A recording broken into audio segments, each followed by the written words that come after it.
Hello, good evening and welcome to Camnet Television Main News tonight, the 29th of April 2023. To present, my name is Jeffrey Ziambo.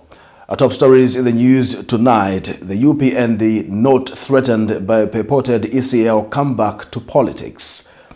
Government criticized for dragging the enactment of the Access to Information Law. Increased electricity tariffs to fuel deforestation. In international news, protesters in Mali demand exit of UN force MINUSMA. And in sports news, SAMUKONGA records a new national record. For immediate coverage of any breaking or latest news in Zambia and around the world on Camnet Television, call the numbers on your screen.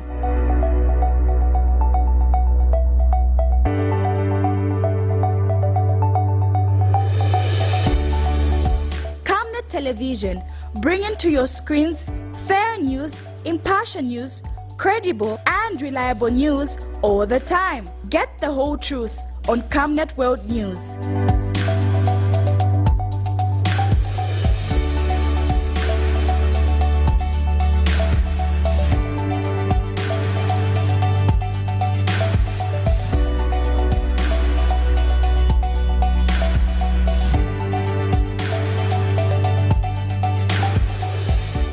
Television, not just another channel.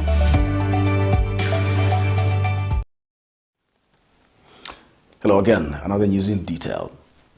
A Chingola-based youth has emphasized the need for government to invest in youth art skills across the country in order to enhance the viability of the art and tourism industry. In an interview with Camnet News, Benny Muma, an artist, says if youth skills are fully developed, they will contribute massively to the country, saying talent would serve as means of survival. He has, however, observed that the youth across the country have continued to face challenges of wanting to acquire and improve their skills in fields like arts, film and culture, hence the need for the government to invest more resources in such fields. More in this report. What started as a hobby is now a source of income for 21-year-old Benny Muma, a Zambian youth specialized in art. His day starts exactly at 5 in the morning. At the age of 21, Muma earns much of his income from his creative works. The 21-year-old has to thrive to ensure that his small art business boosts so that he can find means and ways to support his education and help his family back home in Chingola. Despite having received a scholarship to advance his education, the second-year student who is studying dental therapy mostly depends on his art business for survival. Coming from Chingola on the Copper Belt province, the country's copper mining region, Muma had developed interest in art at the age of 5 and since then sells most of his artwork. However, according to him, the harsh economy has made it difficult for him to cope. They helped me because at times there are some situations where, like, you know, like how school life is, things are tough. So at times I do some portraits.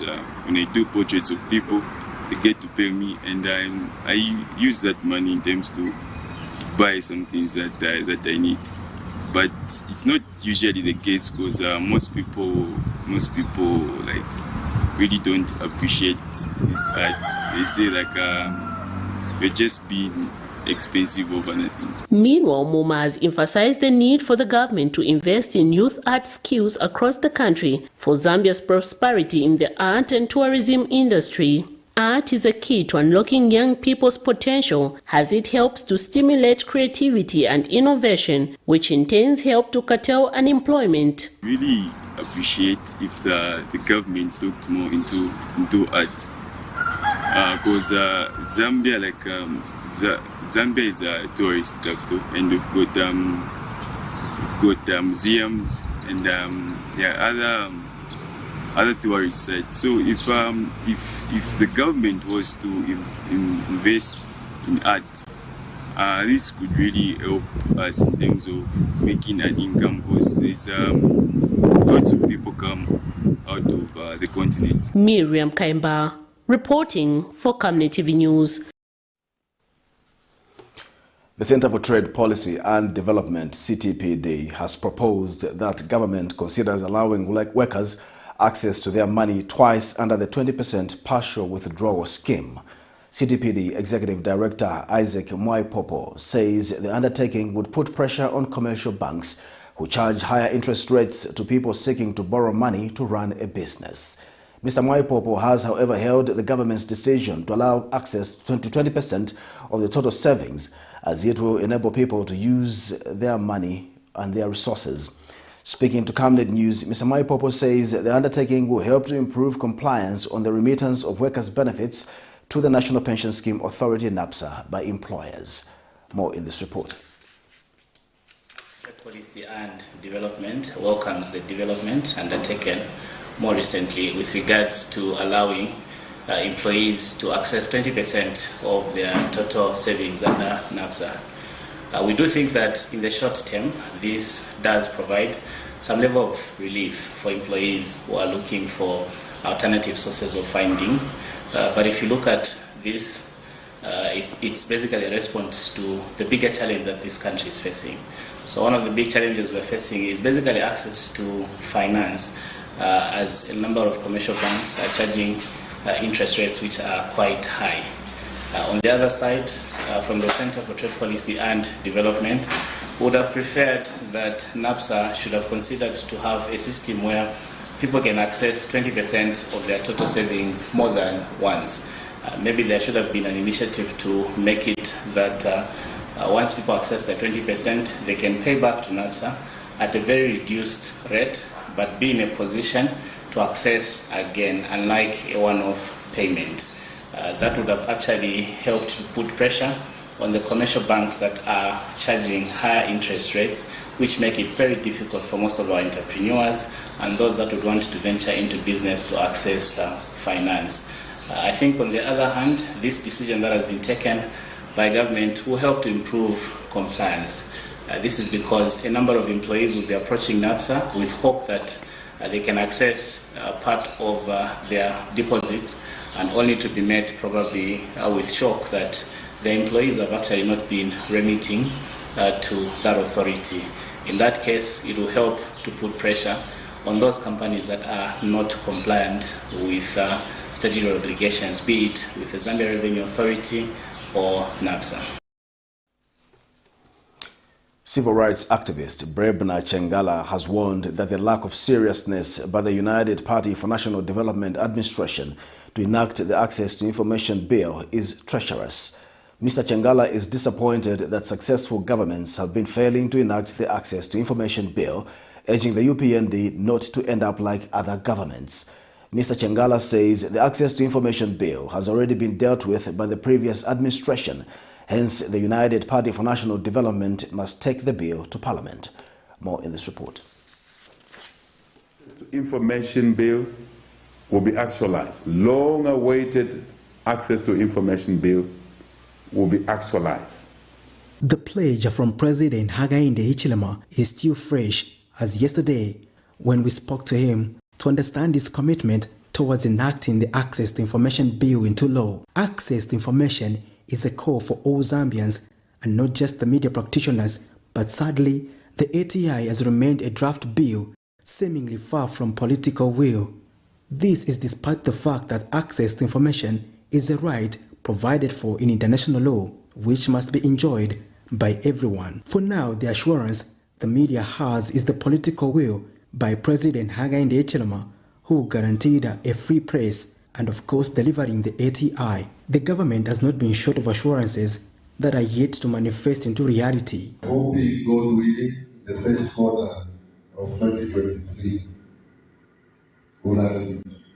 But civil rights activist Brebna Chengala has cautioned the government against dragging its feet on enacting the ATI. New Dawn administration, clocking almost 2 years, is mark timing. No seriousness and taking the people of Zambia for granted. This will not do. There will be a cost to these lies. The access to information has been dealt with by 3 administrations. What the New Dawn administration needs is to take it to Parliament and it becomes law. Period. There is nothing to negotiate, and they must not fear their own shadows. They agreed with the Access to Information Bill while in the opposition. They must not take another position while they are holding the instruments of power. That is treachery. That is unacceptable. The demand is clear. Can you take the bill to Parliament? You have had your time in office. Parliament has adjourned sine die, and you have not moved an inch towards Parliament to enact this bill. Lies have got short legs. Wake up and leave your promises. Nobody will accept this kind of behavior. Boniface Chembe is Southern Africa Center for the Constructive Resolution of Disputes, SACOD Executive Director. Access to Information Bill into law, because these pieces of legislation are put in place to ensure, or need to be put in place to ensure that greater freedoms are enjoyed by the people of Zambia. Their delay are simply causing anxiety, they are leading to speculations, and they are now increasingly beginning to lead to some kind of scapegoating. They say transparency is directly related to our relationship with accountability. Hence, it is obvious that access to information is a necessity. Patrick Soko, Camnet News. Residents of Lundazi district in Eastern Province have continued to raise concern over the poor state of roads. Some of the residents interviewed by Camnet News have called on authorities to work on roads and 2 major bridges before the onset of the next rainy season. Other people spoken to claim that more accidents are now being recorded because motorists are now using pedestrian pathways. More in this report. The road network in most parts of the country is undoubtedly in distress and needs urgent repair. Zambia's biggest hindrance to its development has also for a number of years been attributed to poor road network, especially in the rural areas. The poor state of Chipata Lundazi Road in Eastern Province has continued to raise concern among residents in Lundazi district.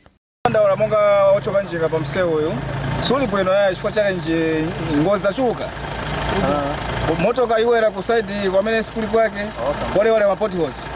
So tupempa kuti bomba ikikonzero onani pafupi wanu pa wiki vantu bakufa mwina akapena ngati. So tupempa bomba kuti itiganizireko msewu oyo. Bali road zone matufuta mangi maspares ya moto. Hivi tu pesa tukagula sivenda walo. Tuna tazi suspension ya moto ngene. It is not the first time residents in this district have complained over the state of the road. Some of the motorists spoken to have called for urgent action. They note that if the roads are not worked on before the onset of the next rain season, road users will find difficulties in their movement. The problem of poor road goes beyond the social umbrella, as many view it as a serious economic implication that continues to impact on the cost of doing business. Despite collecting road fees from as far back as 2013, motorists and travelers have to endure uncomfortable and dilapidated roads even in areas that have toll gates. Various stakeholders have questioned and claimed on various occasions that revenue collected through toll gates have not been utilized for the intended purpose. Miriam Kaimba, reporting for Camnet TV News. The opposition Patriotic Front, PF, has doubted whether Zambia will bounce back from its economic predicament under the United Party for National Development administration. Party Deputy Media Director Edwin Lifuekelo says this is because no measures are being taken to resolve the economic challenges facing the country. Mr. Lifuekelo says President Hakainde Hichilema's months in office have barely demonstrated the expected change and that the electorates are slowly losing confidence in his leadership. He charges that the president has no opportunity to turn around the economy, looking at his style of leadership of depending on donations. People made promises because they wanted either by hook or crook to get into government. They managed to do that, but they have another 2 years to prove to Zambians that exactly what they promised the Zambian people, they're able to fulfill those promises. For now, we know they have lamentably failed because of poor leadership, they haven't been magnanimous to tell the Zambians that we have failed, even after promising the Zambians. That's maybe one logical thing one will do. When you make a promise you don't fulfill, you come back to people and say, sorry, we thought it was going to be easy. We thought maybe being in government you just do abracadabra and things fall in place, which has not been the case. So yes, things could have been difficult under PF, but we know that they were better than the way they are now. We know people are complaining. In fact, it is not even double, it has tripled. If the cost of living was maybe a minimum of 10%, that has risen to almost 30 to 40%. So we all know that things are expensive, fuel is expensive, milling was expensive, everything is expensive. Now my girlfriend was very expensive now because of the economy that has been run down by the UPND. United Party for National Development, UPND Deputy National Youth Chairperson Trevor Mwinde has charged that the party is not threatened by the purported comeback to politics of former President Edgar Lungu. Mr. Mwinde has wondered how the UPND can be afraid of a former president who lost by landslide because Zambians rejected his allegedly bad policies and poor style of leadership. Mr. Mwinde says it is unthinkable to suggest that former President Lungu can stand against President Hakainde Hichilema, whom he says is delivering in accordance with people's expectations. Mr. Mwinde says President Hakainde Hichilema still has a valid contract to foster development up to 2026.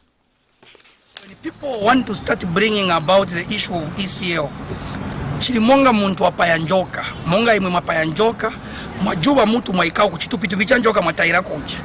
Pamene hapo mukaenda mastep ya vili mwabwere la futi, hata injoka ingakurumewe. Pamene tinacho sapo mutu. ECL, we beat him pants down when he had all the wings of authority, when he had all the chances to make sure that he had the police, he had everybody, and even every coin of the state at his disposal. All the connection of the Chinese, he had it. But then Muntuina Abwera Uke at Uzerero at no, are the UPND scared? How can you be scared? How can you be scared? What can you be scared about? ECL stood first, second, Napamene Anawina number 2 in 2016. He was able to say, if I was able to grab it from them, then what more 2021? I'll even win them and I'll arrest them.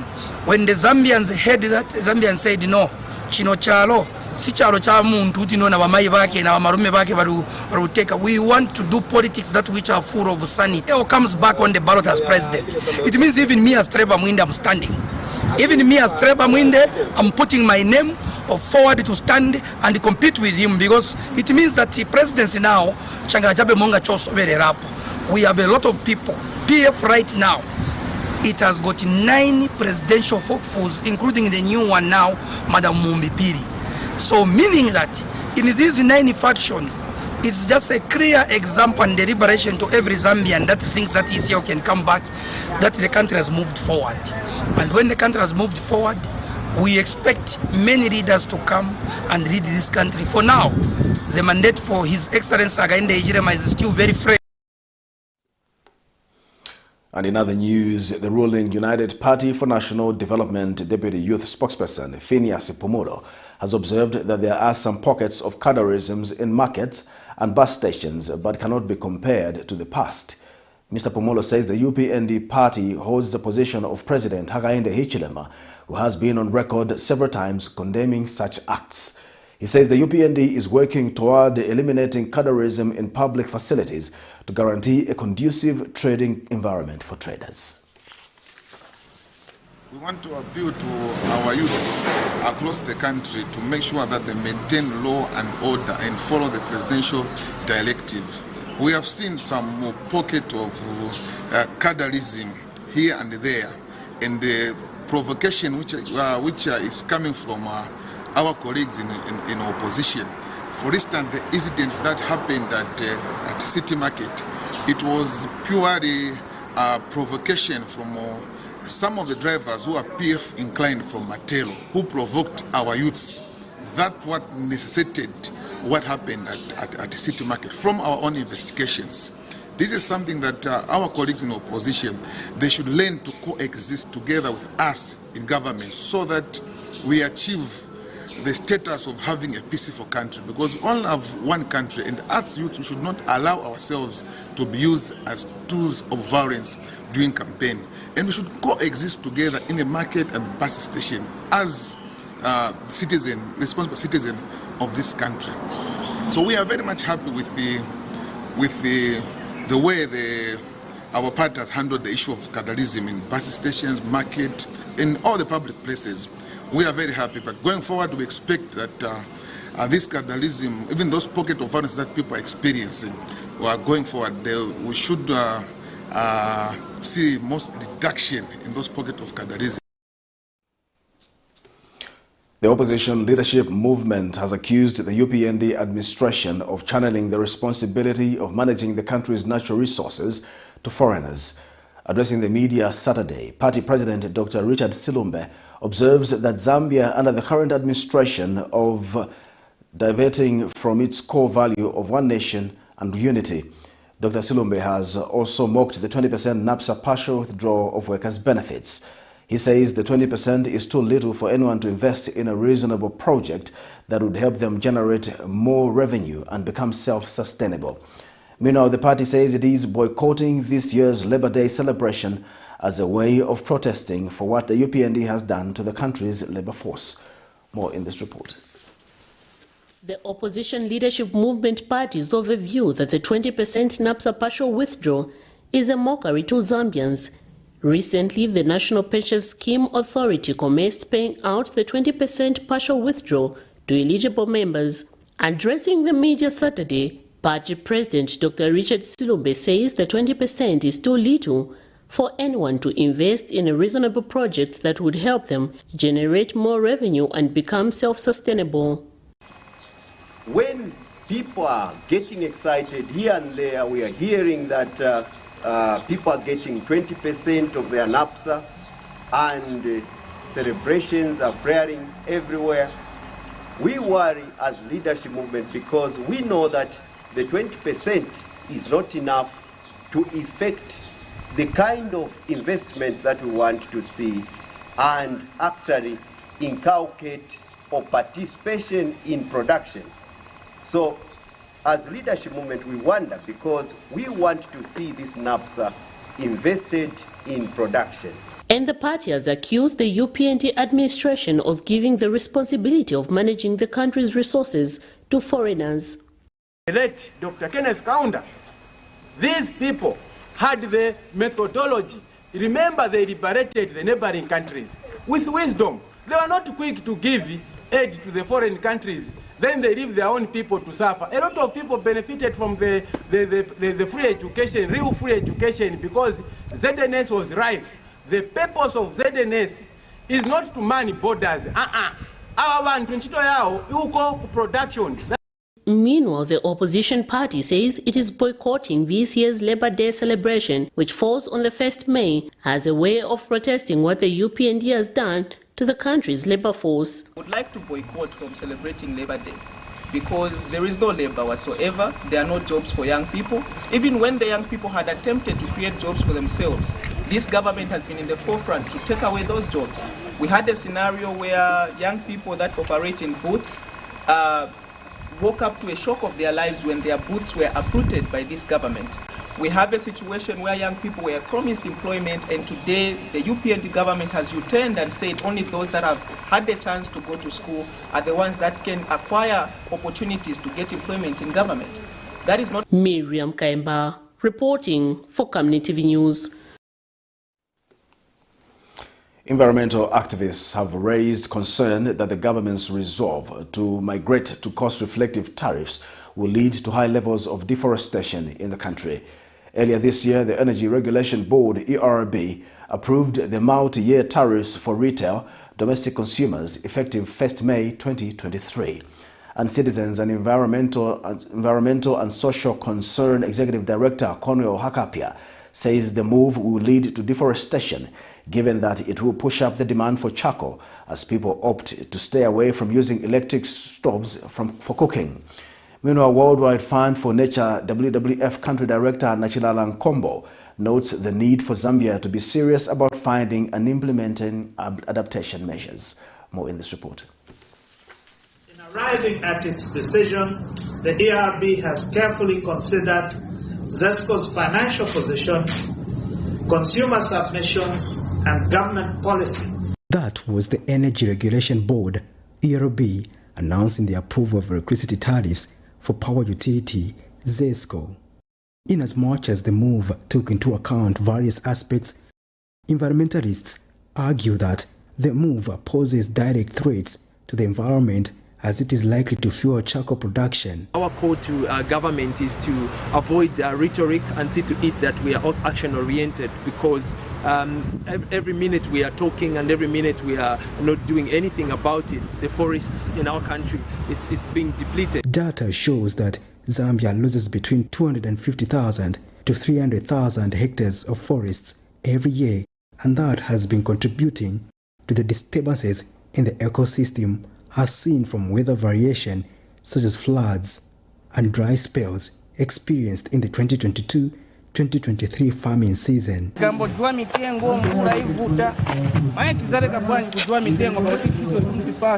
And traders are never short of excuses for engaging in the business.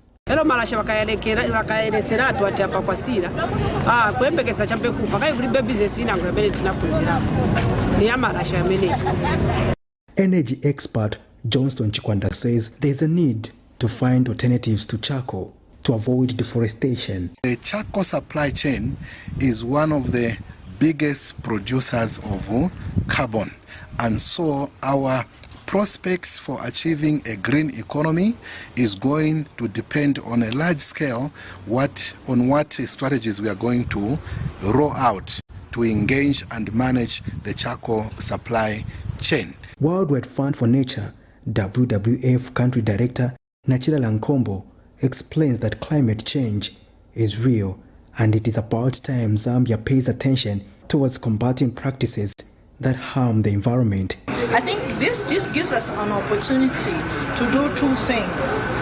For us to come up with more comprehensive plan that include adaptation actions and mitigation actions that are going to reduce the greenhouse emissions, but also support communities that are most vulnerable to climate change. Patrick Soko, Camnet News. This is Camnet Television Main News. Join us for more news after the break. In our quest to serve nations and develop Africa, Savenda is investing in the agriculture sector so as to produce supply for both local and international markets, housing over 12,000 pullets that are nurtured and fed with our locally made stock feed that comes from our own locally grown maize and soya beans, all processed from our recently installed milling and mixing plant. Our over 95,000 layers have an output capacity of over 1,500 trays of fresh eggs per day that are carefully selected and packaged for all the leading stores and supermarkets nationwide. Our greenhouses are fitted with the latest irrigation system, and the seedlings are nurtured to ensure only healthy plants reach the fields. With our deliberate planting schedule, we are better placed to supply constantly without interruption, thus reliable. Savenda Farms is also changing lives of its dedicated workforce drawn from the local community and beyond. So the next time you think fresh and green, think Savenda Farms. Your skin is the biggest muscle in your body. That's why we make sure that Oracle is #1 when it comes to taking care of your precious skin. Oracle Pure Petroleum Jelly and Glycerin soothes, moisturizes and keeps your skin perfect. Oracle Pure Petroleum products for that perfect skin.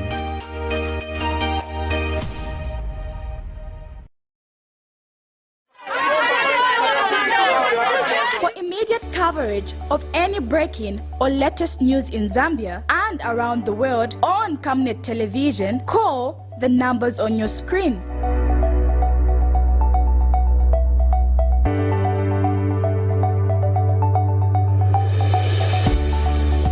Camnet Television, bringing to your screens fair news, impartial news, credible and reliable news all the time. Get the whole truth on Camnet World News.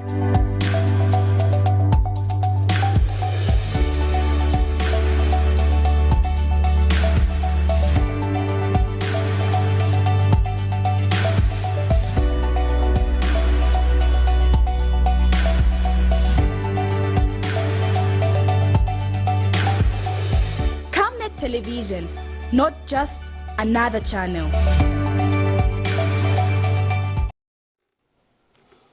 This is Camnet Television News. We continue with the news. 29 suspected junkies have been nabbed in Lusaka's Kamanga, Kasisi, Ngombe, Madido and Kaunda Square Stage 1 and 2. Police, working together in collaboration with the Drug Enforcement Commission, arrested the suspects, who include 15 female aged between 18 and 52. One of the female suspects was found with large quantities of psychotropic drugs, among them heroin and cannabis. Zambia Police Deputy Spokesperson Danny Mwale says other suspects aged between 16 and 37, including one female, are detained in custody and charged with the offense of idle and disorderly conduct. The Zambia Police and the Drug Enforcement Commission officers conducted operation in which 29 junkies were arrested. The operation, which was conducted on April 28, 2023, between 08 hours and 18 hours, targeted drug dens in Kamanga, Madido, Kasisi, Ngombe, Kaunda Square Stage 1 and Stage 2. 15 of the suspects, including one female, were found with large quantities of psychotropic drugs. They are aged between 18 and 52. The other suspects aged between 16 and 37, including one female, are detained in police custody, charged with the offense of idle and disorderly.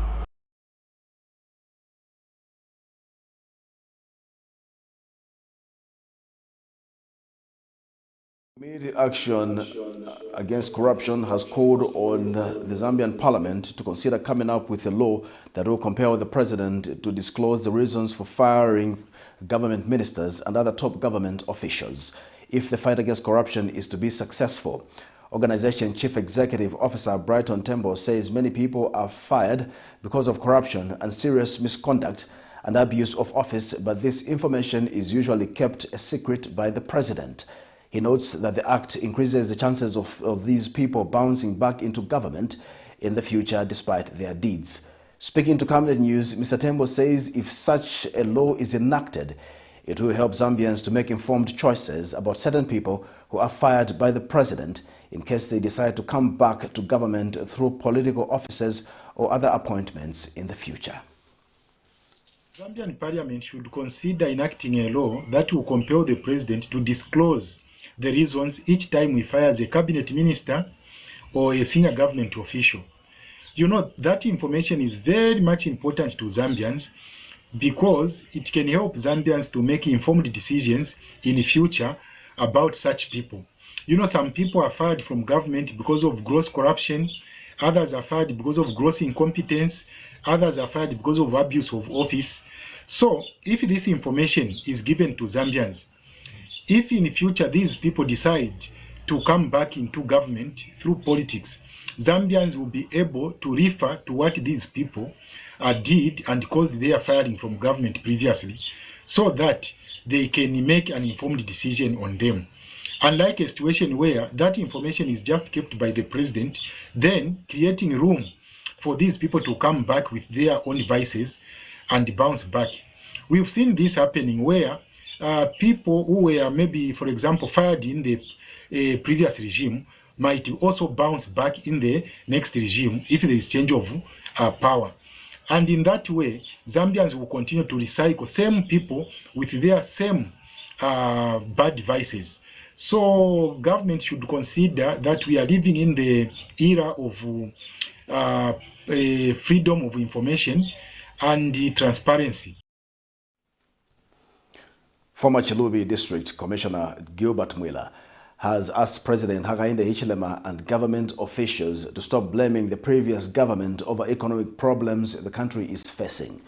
Mr. Mwila says in the UPND's first year in government, they were justified to blame the Patriotic Front government, but that it is getting out of hand now. He has reminded the UPND-led government that over the last few months, Zambians have experienced a crippling rise in the cost of necessities, making it difficult for them to make ends meet. He tells Camnet News in an interview that it is worrying to see the continued trend by those in government of blaming the former governing Patriotic Front Party for leaving the country in a bad economic situation, citing a huge debt. When you come up with a policy to export, and on the floor of the house, Zambians are assured that there's maize, sufficient maize. I think I saw a clip where the chief government spokesperson was in a constituency in Samba, in a shed. She was even assured, actually we are going to export maize because we have so much maize. In fact, we are just exporting carryovers from previous farming season. So that you can't come and shift blame on the previous government, because in terms of policy, you made it very clear that Zambia should export. So what should be the solution? Production. Produce more to meet the local demand and to meet the regional market. Who's got the power to increase production? It's the current government. Because Zambia as a country has land. We have land as a country.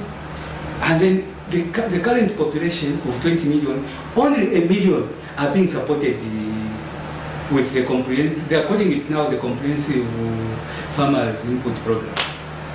Okay? Only 1 million. Now imagine, out of 20 million citizenry, imagine if a productive population is 15 million.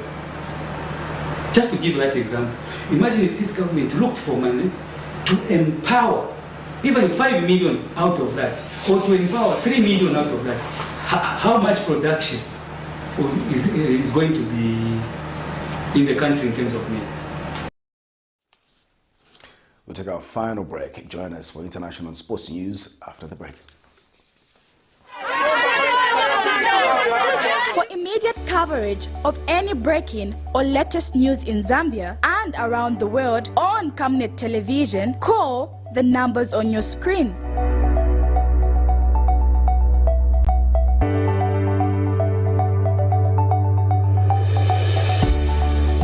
Camnet television, bringing to your screens fair news, impartial news, credible and reliable news all the time. Get the whole truth on Camnet World News.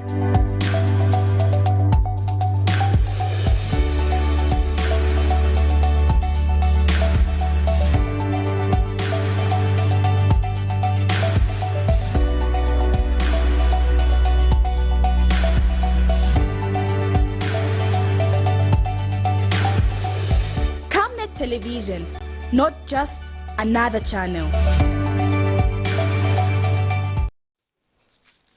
In international news, hundreds gathered Friday in Mali's capital Bamako to call for MINUSMA, the UN peacekeeping mission in the West African country, to leave. Protesters responded to a call by local political and activists groups close to the country's military junta to attend the protest meeting. The protesters, many waving Russian flags, say the UN peacekeepers' decade-long presence is no longer required. Mali, ruled by a military junta since a first coup in 2020, is battling armed groups linked to Al-Qaeda and the Islamic State organization with the help of Russian paramilitary mercenaries. For more in News Beyond Our Borders, here's a roundup. Hundreds of protesters in Mali's capital, Bamako, Friday responded to a call by local political and activist groups close to the country's military junta to demonstrate and demand the exit of UN peacekeeping mission MINUSMA. The protesters, many waving Russian flags, said the UN peacekeepers' decade-long presence is no longer required in the West African country. Je vais parler ici de la MINUSMA, cette force onusienne spécialisée dans la manipulation. This UN force specializes in manipulation, division, discourtesy, and serious human rights accusations. They came for 2 years. Now, how long have they been here? Ils sont venus pour 2 ans. When you come with the intention of going back, you have to make a withdrawal plan. The demonstration comes at a time when MINUSMA human rights reports frequently accuse the Malian army of human rights violations. The presence of MINUSMA is no longer relevant today. We thought that MINUSMA had come to save the country. We thought that they were working in complete transparency. But if they came to Mali for something else, we no longer agree with the presence of MINUSMA. Mali, ruled by military junta, is battling armed groups linked to Al-Qaeda and the Islamic State with the help of Russian paramilitary mercenaries. The United Nations World Food Programme, WFP, says as many as 20,000 people have crossed from Sudan into Chad since fighting erupted between factions led by rival generals earlier this month. Humanitarian groups and Chadian authorities need urgent funding to support thousands of refugees fleeing across the border, according to the WFP. The war drove us from our home. We were with our children when the armed people came and we fled to the bush. How is this even possible?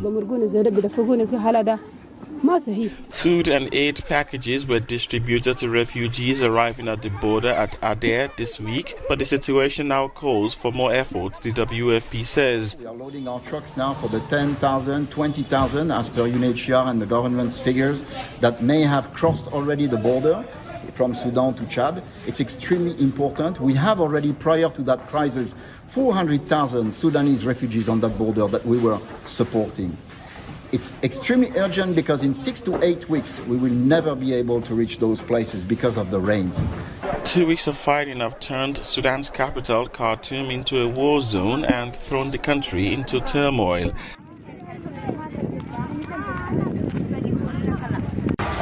Implemented successfully in 7 districts, the World Food Programme's homegrown school feeding program is providing nutritious meals to children, promoting their education, health and sanitation in Rwanda. The goal of the program is to ensure that every child receives a healthy meal every day by 2030. Rwanda is also taking a leadership role in the Global School Meals Coalition, a group of 78 countries and 86 partners. Rwanda is very commendable in how it has committed government budget in the last few years, from going from 43 million francs in 2020-21 to now it's over 73 billion francs in this school year. It has also meant that school meals now cover 3.8 to 4 million school children from what was covered before in terms of only secondary school children, and now it's pre-primary, primary and secondary school children that are covered within this national school feeding program. To address budget concerns, the Rwandan government reduced parental contributions and implemented tax reductions on rice and maize. Its aim was to reduce the cost of school meals and encourage the addition of more animal protein sources to the menu. Some needs, however, still remain, according to this school head teacher. One challenge we still face is the fact that students still have their meals in classrooms. We do not have facilities such as dining halls for the students to use during lunchtime.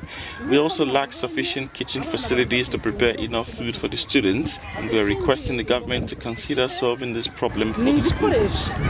The Rwandan government says school feeding is an integral part of its strategy to address children's hunger and for it to also expand access to educational opportunities to disadvantaged children. We now have sports news.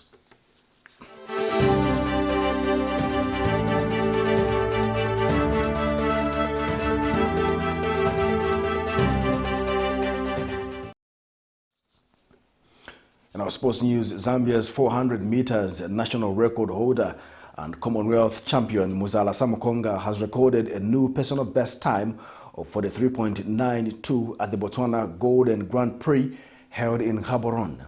SAMUKONGA won gold at the competition, beating Africa's fastest sprinter Isaac Makwala in the race. The new personal best time has also become the new national record from the previous 44.66 to 49.92.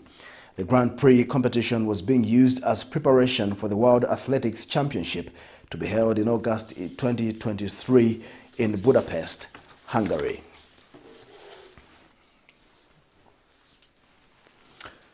To end Camnet television news, the headlines once again. The UPND not threatened by a purported ECL comeback to politics. Government criticized for dragging the enactment of the Access to Information Law. Increased electricity tariffs to fuel deforestation. In international news, protesters in Mali demand exit of UN force MINUSMA. And in sports news, SAMUKONGA records a new national record. Our Camnet verse of the day is coming from Psalms 27 verse 4. The one thing I ask of the Lord, the thing I seek most, is to live in the house of the Lord all the days of my life, delighting in the Lord's perfections and meditating in his temple. Thank you again for watching Camnet Television News. My name is Jeffrey Siambo. Bye-bye.